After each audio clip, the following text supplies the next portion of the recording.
আসসালামু আলাইকুম, সবাইকে স্বাগতম টাইগার মুরগির চ্যানেলে। আজকে আলোচনা করব এই গরমে আসলে কিভাবে মুরগি পালন করতে হয়।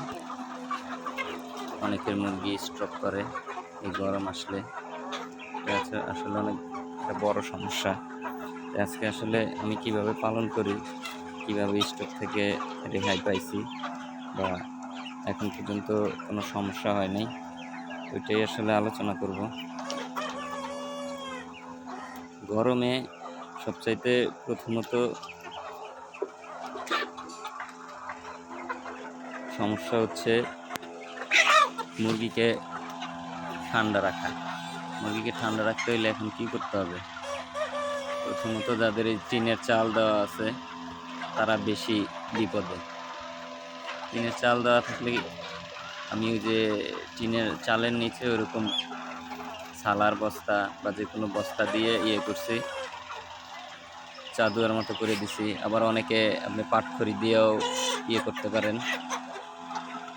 নিচে পাটখড়ি দিলেও আসলে হচ্ছে কি ওই সরাসরি যাতে গরমটা নিচে না আসে,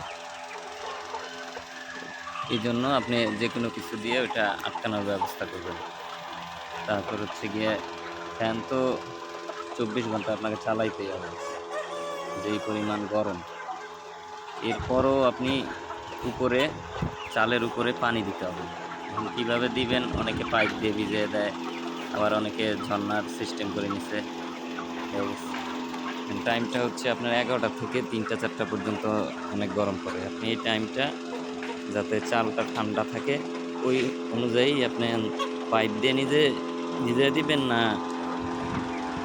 ওই ঝর্নার ওই সিস্টেম করে নেবেন।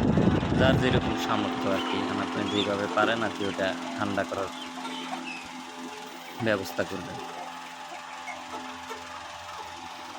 এরপরে এটার পাশাপাশিও আপনাকে আরও অনেক কিছু করতে হবে। যেমন 11টা থেকে 3টার মধ্যে আপনি যত পরিমাণ পারেন ঠান্ডা পানি পাবেন।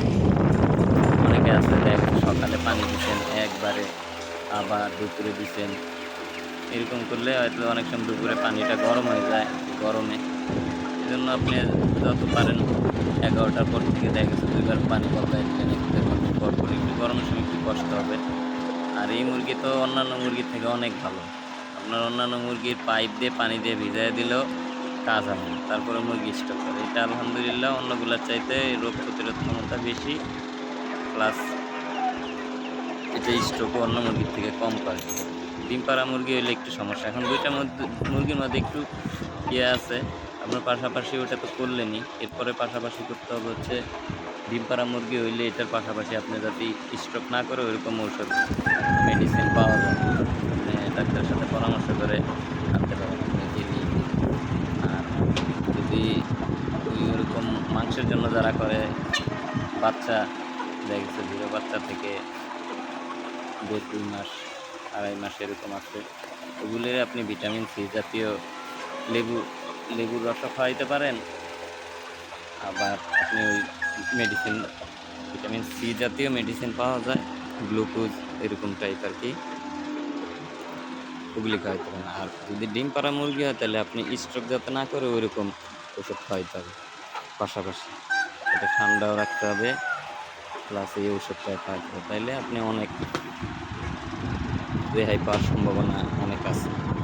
গরমে যে সমস্যা আপনার গরম বেশি পড়লে, প্রথমে আমি বুঝতে পারি নাই তখন স্ট্রোক করছে। পরে আমি ওই নিচে ওই চাদুয়া দিছি, করে ঝর্ণা লাগাইছি,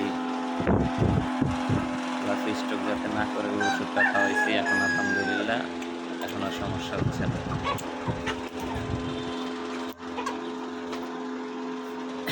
এই তো আজকে আসলে এই বিষয়ে কথা বলার জন্যই ভিডিওটা দেওয়া।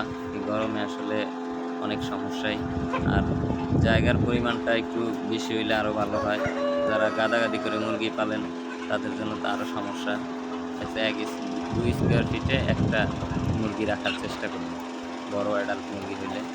আর একটু ছোটো হইলে দেখা গেছে আপনি 1.5 স্কোয়ার ফিট 1 স্কোয়ার ফিটই 1 স্কোয়ার ফিট আবার কম হয়ে যায়।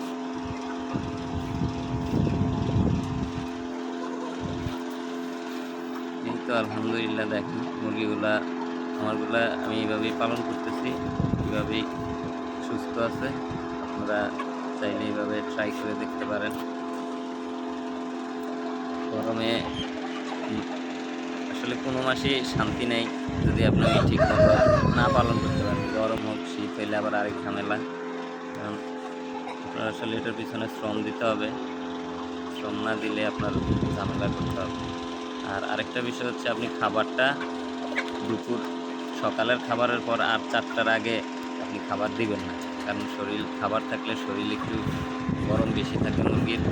এই কাজটাও আপনি করবেন। যারাই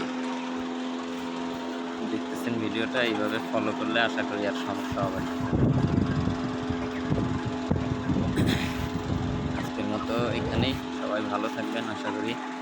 আর যারা 0 বাচ্চা 20 ডিম লাগে যোগাযোগ করতে পারেন।